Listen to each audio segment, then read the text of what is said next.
इसकी बात करें, चाहे हम देवरिया की भी बात करें, उत्तर प्रदेश के अंदर देवरिया जो आता है, कई इतनी बड़ी घटना होने के बाद भी देवरिया अखिलेश यादव पहुंचे, कहीं उनको रोका गया और उनके ऊपर कहीं न कहीं खींचातानी भी की गई है। ऐसे में क्या हर आदमी को अपना हक बनता है कि अपने लोगों से मुलाकात करे और उनकी जो है हालचाल जाने। ऐसे में जो है देवरिया में उनको रोका गया और काफ़ी जो है हंगामा मचा हुआ। आज जो है अखिलेश यादव देवरिया गए हैं, हाँ, और देवरिया उनको रास्ते में रोक दिया गया। उसके बाद फिर भी जो है संकट करने का वहाँ पहुँचे। कैसे देखते हैं आप? देखिए कि हम आपको बता दें, देवरिया उनकी बिरादरी का मामला था और मलहम लगाने गए थे, समाज को अपनी बचाने गए थे। जो एक समाजवादी पार्टी के बहुत बड़े नेता आजम खान साहब बनते थे और अखिलेश यादव जिनको पिता तुल्य मानते थे, यही 80 किलोमीटर दूर पे सीतापुर में बंद थे। जब शिवपाल जी बोले थे तब जो है देखने गए थे। अखिलेश जी का खाली दो प्रकरण है, ज्यादा नहीं। एक तो देवरिया कांड और दूसरा जो स्वामी प्रसाद मौर्य आए दिन बोल रहे हैं, जो चाह रहे वो बुलवा रहे हैं। एक मतलब अनहोनी बयान। तो इससे जनता बेवकूफ नहीं है। और ये जो कह रहे हैं कि मुसलमान भारतीय जनता पार्टी मुसलमानों के दुश्मन है, तो 4 जो है मुसलमानों को भारतीय जनता पार्टी ने एमएलसी बनाया है और 4 लोगों को एमएलसी बनाया है। सऊदीया की रास्ता खुलाई है। अहमद बेईमान परेशान है। अगर मुसलमान का दोष दिया जाता है तो मुसलमान को कोई परेशानी नहीं। दूसरी चीज, ये गठबंधन में सब मिलाए जा रहे हैं, लगाकर मायावती जी को और जो है ओवैसी साहब को। एससी मुसलमान 42% मुसलमान है, क्यों नहीं ओवैसी साहब को मिलाया जा रहा है? क्यों नहीं ओवैसी साहब को गठबंधन में मिलाया जा रहा? इसलिए नहीं मिलाया जा रहा कि मुसलमान अगर 20% इकट्ठा हो जाए तो सपा बसपा की दुकानदारी ठेकेदारी खत्म हो जाएगी। ये बात देवरिया पहुंचे, देवरिया से पहले को रोका गया। अच्छा, अब गवर्नमेंट का काम है, कौन जान ले रहा है, कौन रोक रहा है, ये तो वही समझ सकते हैं क्यों रोका है। हम कैसे देखेंगे? बिल्कुल तो रोकना चाहिए, नहीं रोकना चाहिए। अब इस बिल्कुल नहीं रोक। मैं कोई अधिकारी हूँ जो वो मतलब ये कि मैं रुकवा दूँ या निकलवा दूँ? सरकार का काम। अखिलेश यादव को रोका गया है, कहीं ना कहीं देवरिया जाने से भी रोका गया और उनके ऊपर सीना जब्ती भी की गई है और पुलिस ने भी उनके ऊपर गलत लफ्जों का यूज किया। कैसे देखते हैं? नहीं, बिल्कुल गलत उनको रोका गया है। उनको क्यों रोका जाएगा? उनका देश है, उनका विधानसभा है, वो कहीं भी जा सकते हैं, स्वतंत्र है। हम भी कहीं भी जा सकते हैं, वो भी कहीं भी जा सकते हैं। ये रोकना और ये तो गलत है। इससे तो सरकार गलत एक्शन उठा रही है। आपके अखिलेश को रोका गया है, कैसे देखते हैं सर? मुख्यमंत्री है, वो तो कहीं जा सकते हैं, अपनी कुछ भी कर सकते हैं, कुछ भी काम कर सकते हैं। इन्हें रोकने से क्या भाई खोज होगा? अब इनको नतीजा 2014 में अखिलेश यादव देंगे। अखिलेश जिंदा, समाजवादी पार्टी, मुलायम सिंह जिंदा, अनिल यादव मैनपुरी। आज अखिलेश यादव को रोका गया है देवरिया से पहले, कैसे देखते हैं?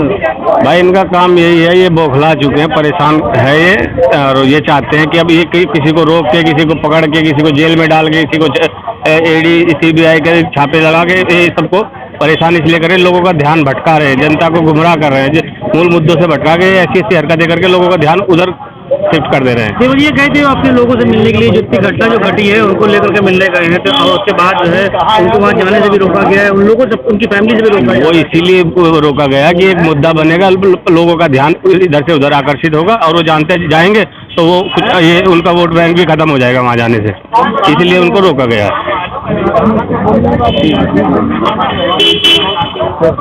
सर आज देवरिया में जो है अपने यादव को रोका गया है, फैमिली के साथ नहीं जाना चाहिए, तो इनका जेल चला दो। क्या जाना चाहिए? उनके फैमिली में जाना चाहिए, नहीं जाना चाहिए? और नेता ही बताएंगे। सर देवरिया में रोका गया है। देखिए, हत्या पे राजनीति नहीं होनी चाहिए। मेरा कहना है कि यहाँ इसको जो है जो जातीय रंग दे दिया गया है, ये बहुत गलत है। और खास करके सोशल मीडिया से लेकर सभी लोग उसको एकदम जातीय रंग दे दिए। कानून को अपना काम करने देना चाहिए कि कानून क्या काम कर रहा है। वहाँ पे जो हत्याएं हुई हैं, जिनके घर के चिराग गुजर गए, जिनके घर के लोग मर गए, उनके घरों पे क्या बीत रही होगी। और हम लोग उसको मुद्दा बना करके वोट की राजनीति को सेक रहे हैं। एक तरफ यादव और ब्राह्मण का उसको मुद्दा बना दिए हैं, ये बहुत गलत है। आपसी वैमनस्यता नहीं फैलानी चाहिए। इस तरह की, इस तरीके की राजनीति से हमें बचना चाहिए। खुद ये लोग जाएंगे नहीं और दूसरे को जाने नहीं देंगे। ऐसे हाथरस कांड हुआ था, राहुल गांधी जी को किस तरह रोका गया था, प्रियंका जी को जगह जगह जाते हैं, ये खुद जाते ही नहीं, उनका पता नहीं लेंगे, उनका दुख दर्द नहीं सुनेंगे, उनका ये नहीं करेंगे और दूसरे को जाने नहीं देंगे। और जब दूसरा जाएगा उस पर बताते हैं कि राजनीति कर रहे हैं। भाई आखिरकार किसी का यहाँ PhD होगी तो आदमी पता लेने नहीं जाएगा, तो वो बात है बस। अपनी जो है हालत को देखने गए तो उनसे मिलने गए थे, तो ये हालात एक्सटेंड होता है कि अपने लोगों को से मिलने जाए, भले सरकार में नहीं है मगर जो है मौजूदा हालत में इससे पहले मुख्यमंत्री रहे हैं, ऐसे में हालात उनको गए हैं वहाँ उनको रोकने में क्या लाभ हो पाएगा? मैं जाने और रोकने की बात नहीं कर रहा हूँ, मैं ये कह रहा हूँ कि जो इसको जातीय रंग दे दिया जा रहा है, जो इसको जो उस पर कार्रवाइयाँ होनी चाहिए उसको रोक करके, बल्कि इसको एक जातीय और एक राजनीतिक पॉलिटिकल रंग दिया जा रहा है, वह खत्म होना चाहिए। मेरे कहने का तात्पर्य ये है, जाने के लिए कोई कहीं भी जा सकता है, ये आपका लोकतंत्र है। माननीय अखिलेश यादव जी अगर जा रहे थे तो उनको जाने देना चाहिए, लेकिन जब इतना बड़ा मुद्दा इसको बना गया तब वो लोग जाने के लिए तैयार हैं। अभी ये अगर कहीं छोटे मुद्दे में तब्दील होता तो शायद नहीं जाती। तो जहाँ पे इन लोगों को वोट नजर आता है वहीं वोट की राजनीति करने शुरू कर देते हैं। मेरा कहने का मतलब अखिलेश यादव देवरिया गए, उनको पहले रोका गया, लोग यही कह रहे हैं कि राजनीति कर रहे हैं, यादव के बयान करते हैं। नहीं, ऐसा कुछ नहीं है। अखिलेश यादव जी ने इस समय जो काम किया बहुत ही सराहनीय काम किया है, बहुत ही अच्छा काम किया है। प्रदेश की जनता जो है उनके कार्यों से खुश है, क्योंकि जो है वो ब्राह्मण परिवार में भी पहले गए और उसके बाद इनके यहाँ यादव जी के यहाँ भी गए और उन्होंने सद्भावना पैदा करने की कोशिश किया है। इससे पहले अगर उप मुख्यमंत्री जी गए थे, उन्हें भी जाना चाहिए था, लेकिन किन्हीं कारणों से नहीं पहुंचे। तो ये जनता के बीच में बहुत अच्छा संदेश दिए हैं। देखिए, जो घटना घट गई उसको कोई नहीं रोक सकता, सांत्वना दे सकते हैं, कुछ मदद इमदाद कर सकते हैं, उन्हें कुछ और सहारा दे सकते हैं कि घबराओ नहीं, हम आपके साथ हैं।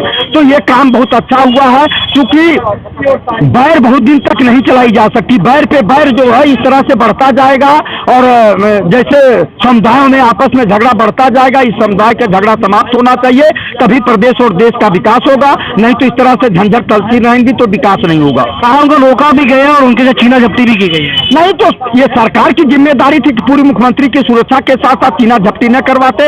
ये प्रशासन की वहाँ ढिलाई थी, प्रशासन को चुस्त दुरुस्त होना चाहिए था, उनको जो है उसका सम्मान ले जाना चाहिए था पीड़ित परिवारों के घर और उनसे बात करवाना चाहिए था। जो छीना झपटी हुई ये गलत है, क्योंकि पूर्व मुख्यमंत्री रहे हैं, वो भी सांसद रहे हैं और हमारे जो मुख्यमंत्री जी हैं वो भी सांसद रहे हैं, वर्तमान में मुख्यमंत्री हैं, इनसे सीनियर एक तरह से वो मुख्यमंत्री हैं। तो इस तरह का काम नहीं करना चाहिए। देखिए, सरकार अगर बदलती है तब भी बदले की भावना से इस तरह का काम नहीं करना चाहिए। वर्तमान में जो अखिलेश यादव जी ने काम किया ये बहुत ही सराहनीय है। क्यों रोका गया, क्या कारण रहा? रोकना चाहिए नहीं? ये तो देखिए, एक चीज मैं मेन मुद्दे की बात कर रहा हूँ। ये तो सरकारें आएंगी, जो भी आएंगी विपद में वो एक दूसरे को रोकेगी, मेन मुद्दे की कोई बात नहीं कर रहा। देखिए, 35 साल पहले जो, आज हमारी बात सुन लीजिए, नौजवान, मैं 35 साल पहले जो है सफाई कर्मचारी से लेके और बाबू तक भर्ती होती थी और डेली बेसिस पे होती थी। विभाग के द्वारा डायरेक्ट पेमेंट होता था, बिचौलिए बीच में नहीं थे, तो लोगों का भला होता था। आज क्या है, हर विभाग में ठेकेदारी पड़ता। अच्छा, ठेकेदारी में 25 और 30 हजार विभाग पेमेंट कर रहा ठेकेदार को, और ठेकेदार दे रहा 5 और 6 हजार रुपए। फिर उसमें भी दलाली हो रही है।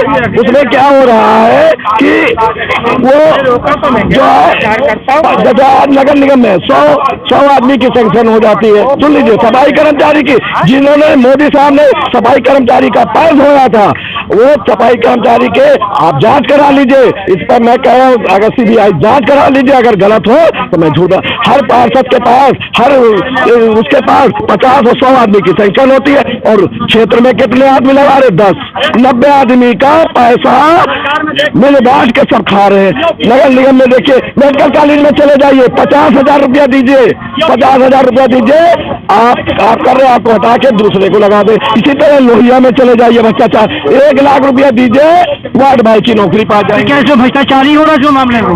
नहीं, जो भी सरकारें आ रही, मैंने कहा 35 साल पहले भ्रष्टाचार नहीं था, ये 35 साल से भ्रष्टाचार हो रहा। और हमारी ये सरकार, कोई भी सरकार आए, चाहे कांग्रेस की हो, चाहे बीजेपी की हो, या कोई भी सरकार को ये सीखना चाहिए कि सीधी भर्ती करे।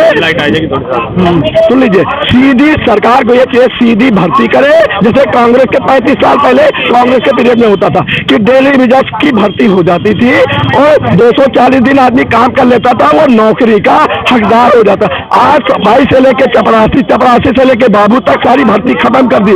सिर्फ भर्ती वो हो रही IAS PCS की अधिकारी की हो रही, तो बाकी क्या नौजवान क्या करे, पकौड़े तले। वही बात ही है, पकौड़े में तलने की नहीं बात कर रहा हूँ। हमारी सरकार को ये चाहिए कि डेली वेजेस की व्यवस्था खोल देनी चाहिए और डायरेक्ट पेमेंट विभाग के द्वारा होना चाहिए। विभाग के द्वारा डायरेक्ट आदेश कर देना चाहिए कि विभाग के द्वारा IAS PCS को पावर दे देना चाहिए कि वो अपने हिसाब से, जरूरत के हिसाब से वो भर्ती कर ले और विभाग उसका पेमेंट करे। देशों की हालत खराब है, मतलब जो है दूसरे मुल्कों में जो है जंगें हो रही हैं, कहीं न कहीं फिलिस्तीन की बात करें चाहे कहीं की बात करें, जंगों का जो दौरा है तो कहीं न कहीं अबकी से भारतीय जनता पार्टी उसको कैच करने की कोशिश कर रही है। कैसे देखते हैं सर? कहाँ का दौरा? दौर जो चल रहा है ऐसा चल रहा है कि इसको बीजेपी को कहीं न कहीं कैच कर रही है। ऐसे माहौल को जहाँ जंगें हो रही है, जहाँ लोगों की मौत हो रही है, वहाँ फिलिस्तीन में इतने हालात खराब है, मगर जो है बीजेपी इसको जो है एक अलग रूम से देख रही है। कैसे देखते हैं सर? अरे वाह, क्या बात करते हैं, गोदी मीडिया इसमें परफेक्ट है। इजराइल और फिलिस्तीन का चल रहा है, बहुत बढ़िया युद्ध चल रहा है उनके लिए, मोदी के लिए भी चल रहा है, 2024 के लिए। मैं आपको बताता हूँ, यहाँ पर बम फटा, अभी बम फटा है। और देखिए यहाँ पर अभी कुछ देर तक हालात अच्छे थे, मगर अभी कुछ देर पर वो तब बम फटा है। वो साला बम 10 किलोमीटर में फटा, इनको यहाँ आवाज आई।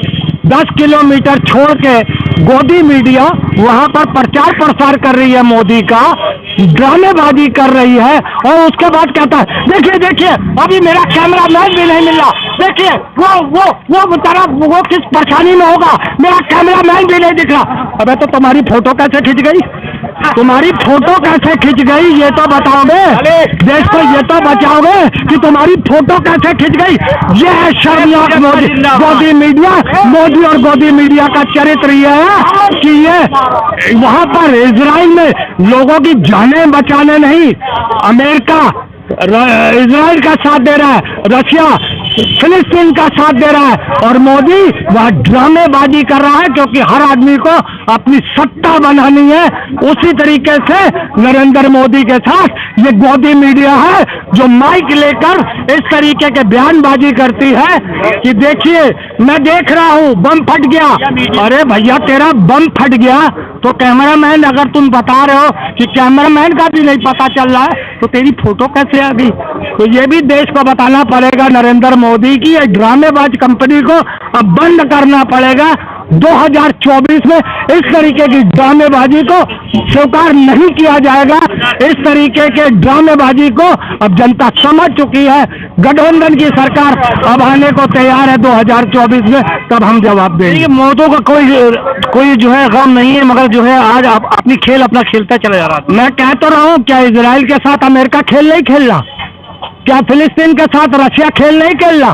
क्या और सारे देश जो ईरान के हैं, ईरान इराक, जो इराक का तो पता नहीं, ईरान आ रहा है और हिजबुल्लाह आ रहा है, ये सब क्या कर रहे हैं? अपने ही मुसलमानों की कब्र खोदने का काम कर रहे हैं। आपको पता है 23 लाख हमास की वजह से वहां पे हमास में कैद है और उन्हें बिजली, पानी, दवाइयाँ, उन्हें खाने पीने के लिए मोहताज किया जा रहा है, उन्हें पल पल मरने के लिए मोहताज किया जा रहा है।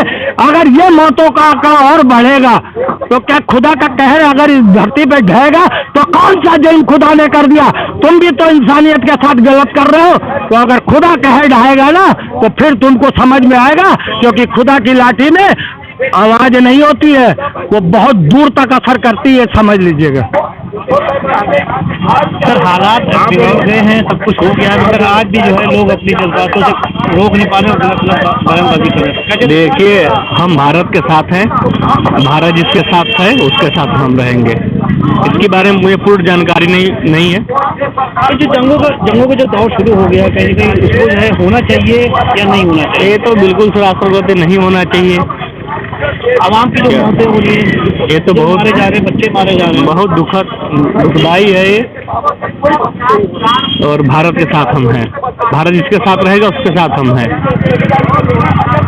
कहा भारत जिसके साथ रहेगा हम उसी के साथ रहेंगे। फिलहाल आइए और लोगों से बात करते हैं और ये जानते हैं किस तरह के जो है हालात बिगड़ते नजर आ रहे हैं। फिलहाल अभी जैसे लोगों से बात कही गई है, अभी और लोगों से बात करते हैं, ये करते हैं। ये बताइए फिलिस्तीन का जो मामला है चल रहा है फिलहाल अभी इसको लेकर के आदमी वहाँ की बात नहीं, वहाँ के बच्चों की बात नहीं कर रहा है, मगर राजनीति कर रहा है। देखिए दुख दर्द में तो आदमी को खड़ा होना चाहिए, चाहे वो कोई भी हो, कहीं का भी हो। इसमें देश और विदेश भी देखना चाहिए, लेकिन पहले हम अपने देश को देखना चाहिए। पहले हमारा देश में कितना परेशानी से जूझ रहा है हमारा देश, कितने कैसे हमारे यहाँ भी बड़े बड़े हादसे हो रहे हैं। अभी ले लीजिए देवरिया वाला कांड, यहाँ पहले इसको समझना चाहिए था। अभी नूह का हुआ था हरियाणा का, उसमें देखना चाहिए था। अपने देश में जहाँ ऐसे अराजक खेल हो रहे हैं वहाँ समझना चाहिए पहले मामले को, फिर उसके बाद देश विदेश की बात करें। लेकिन जहाँ ऐसा माहौल हो गया है तो उनके बारे में मेरा मतलब समझना है कि वहाँ के थोड़ा हमदर्दी दिखानी चाहिए। वहाँ भी होना चाहिए कि दूसरे देश के कोई देश फिलहाल अभी जो है इस तरह से जो राजनीति खेली जा रही है, क्या राजनीति होना चाहिए? देखिए भाई, मौत की राजनीति, धन की राजनीति देश में लगातार जब से मैं हो समा रहा हूँ, जात की राजनीति, धर्म की नहीं लगातार होती रही। उसके लिए किसी एक पॉलिटिकल पार्टी को जिम्मेदार ठहराएंगे वो गलत होगा। सारी पॉलिटिकल पार्टी वही काम कर रही है, किसी को उसका बेनिफिट मिल रहा है, किसी को नुकसान हो जा रहा है। कुछ दिन बैठ जाते हैं, जात की राजनीति छोड़ देते हैं कुछ पॉलिटिकल पार्टी, उनको नुकसान हो रहा है। आज भी वही राजनीति चाहे कांग्रेस हो, कांग्रेस से पहले मुझे नहीं लगता कि इस तरह खुल के जिस तरह आज बैकवर्ड की राजनीति कर रही है उसको पहले करना चाहिए था। आज वो चरम सीमा पर है, भाजपा भी कर रही है, कांग्रेस भी कर रही है, समाजवादी पार्टी भी कर रही है, बसपा भी कर रही है। जो जब चुनाव आता है तभी दलित मुसलमान गरीब नजर आते हैं, उससे पहले जो है डाटा फिक्स हो जाता है। भाई ये तो नेताओं से सवाल करना चाहिए कि हम लोग, हम जैसे जनता चुनाव के समय ही क्यों याद आते हैं, उससे पहले क्यों नहीं याद आते। जब तक ये जाति और धर्म की राजनीति रहेगी, संघर्ष की राजनीति देखिए खत्म हो चुकी है। राम मनोहर लोहिया ने कहा था कि अगर सांसद वो खाली हो जाए, सड़कें खाली हो जाएगी तो सांसद आवारा हो जाएगी। सड़कें तो मुझे अपने होश में 5-7 साल में पूरी खाली नजर आ रही है, क्योंकि सत्ता के पास ऐसे ऐसे हथकंडे हैं, ऐसे ऐसे कानून के जरिए लोगों को अंदर कर दिया जा रहा है। 3-3 साल 4-4 लोग जो संघर्ष करने वाले लोग तो वो तो जेलों में पड़े। सड़कों पर संघर्ष को कौन करेगा? पार्लियामेंट आवारा हो चुकी है, संघर्ष करने वाले तो जेल में है। CNRC के दौर से आज तक जितने लोग प्रोटेस्ट कर रहे हैं सब लोग तो जेल में है, संघर्ष करेगा कौन? अखिलेश यादव की जो है देवरिया जाने से रोका गया, उनके लोगों को जो है गिरफ्तार किया गया। रोका नहीं गया है भाई, जो बातें थे उनको रोका गया। अखिलेश यादव तो वहाँ पहुँच गए, लेकिन दुर्भाग्य जो भी है पहुंचे तो राजनीतियां हैं। आजकल सरकारी रास्ते में रोका होगा, चाय नाश्ता कराने के लिए रोका होगा भाई, उनके कार्यकर्ताओं ने रोका होगा। ऐसा हुआ कि अखिलेश जी गए, अखिलेश जी की सत्ता 12 से 17 थी, तो 12 से 17 में और 13-14 से मुकदमा शुरू हुआ, तो 3 साल तो वही थे। उन्होंने क्यों नहीं किया? जबकि राजस्व का मुकदमा 6 महीने के अंदर फाइनल किया जाना चाहिए, ऐसा भारतीय संविधान और राजस्व संहिता में है। आज बाबा जी की 7-7.5 साल सरकार, 6.5-7 साल सरकार हो रही है, तो 6 महीने की 7 साल इधर 3 साल उधर नहीं किया, तो अखिलेश भी जिम्मेदार हैं, बाबा भी जिम्मेदार हैं, वर्तमान सरकार भी जिम्मेदार है। इसमें जनता पिस रही है, वो पीड़ित पक्ष पिस रहा है। आज बुलडोजर से घर गिराने की बात की जा रही है, लेकिन जिस जमीन का विवाद है क्या उसको खत्म किया जा रहा है, उस पर किसी ने बात की?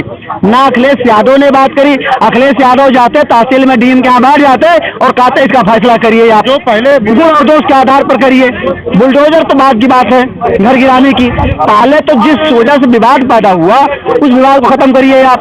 कितना तो योगी सरकार ने किया, मुख्यमंत्री आते हुए कितना ब्रजेश पाठक जाकर के कहते हैं जिनकी सत्ता है वो करवा सकते हैं, जो और ना ही इसको अखिलेश यादव इस बात को करते हैं। हमको लगता है कि अभी भविष्य में जो हम सोशल मीडिया पर देख रहे हैं, लोग वक्तव्य देख रहे हैं, उसके अनुसार मुझे ऐसा लगता है कि अभी जो परिवार बचे हैं उनके साथ अनहोनी हो सकती है। अभी ये सोशल मीडिया के माध्यम से पता चल रहा है, अपने एनालिसिस से मैं बता रहा हूँ। ऐसा 2024 में किसको आना चाहिए, कैसे लोगों को आना चाहिए जो जनता के बारे में सोच सकते हैं? देखिए, जनता के बारे में सोचने वाले तो बहुत सी पार्टी के लोग हैं और सोचते भी हैं, लेकिन करते नहीं। सोचने से काम नहीं होता, इम्प्लीमेंट करने से होता है। लोगों को ठीक है, भलाई होगा। इम्प्लीमेंट करना चाहिए। इम्प्लीमेंट जो अभी 70 सालों में सरकार रही है, उसी में से हमें देखना चाहिए किसने देश को आगे बढ़ाने का काम किया है और किसने नहीं किया। कहती थी कि केंद्र में उत्तर प्रदेश में एक ही सरकार होगी तो कहीं ना कहीं मंजिल पार हो पाएगी, मगर जो है मंडा गठार हो गया। मैं आज आपको एक बात बता दूं कि अगर दो कहार डोली उठा रहे हों, एक का सिरा दूसरे के बैक पर कर दिया जाए, दोनों दो तरफ हों, तो डोली किधर जाएगी, इसका कोई वो नहीं है। हमने एक सांप देखा जिसके दो मुंह होते हैं। 15 दिन अंधेरी रात में एक मुंह सूख जाता है और 15 दिन उजाली पाख में जो है एक मुंह सूख जाता है, तो वो जितना पीछे घुसता है उतना फिर पीछे हो जाता है। तो ये जब दो सत्ताएं आपस में केंद्र और बराबर हो जाएंगी तो निरंकुश हो जाएंगी। केंद्र सत्ता स्टेट को नहीं कार्य करने देगी, स्टेट केंद्र को हस्तक्षेप नहीं करने देगी, और जिसका उद्देश्य सुनील बंसल जी उत्तर प्रदेश में पूरा कर रहे हैं, इसमें कोई दो राय नहीं है। वो काम ही नहीं करने दे रहे हैं बाबा जी को, बाबा जी उनको काम नहीं करने दे रहे हैं। इसी में जनता पिस रही है और नेता अपने ढंग से, अधिकारी अपने ढंग से जी रहे हैं और इससे न्याय नहीं मिलने वाली है। नौकरियां कहाँ चली गई सर? नौकरियां अपनी बिरादरी के लोगों को पहुंच रही है, जिस बिरादरी की सरकार होती है, चाहे मायावती की हो। मैं अपने होश में जो देखा हूँ वो बता रहा हूँ, चाहे मायावती की सरकार रही हो, चाहे मुलायम अखिलेश यादव की सरकार रही हो।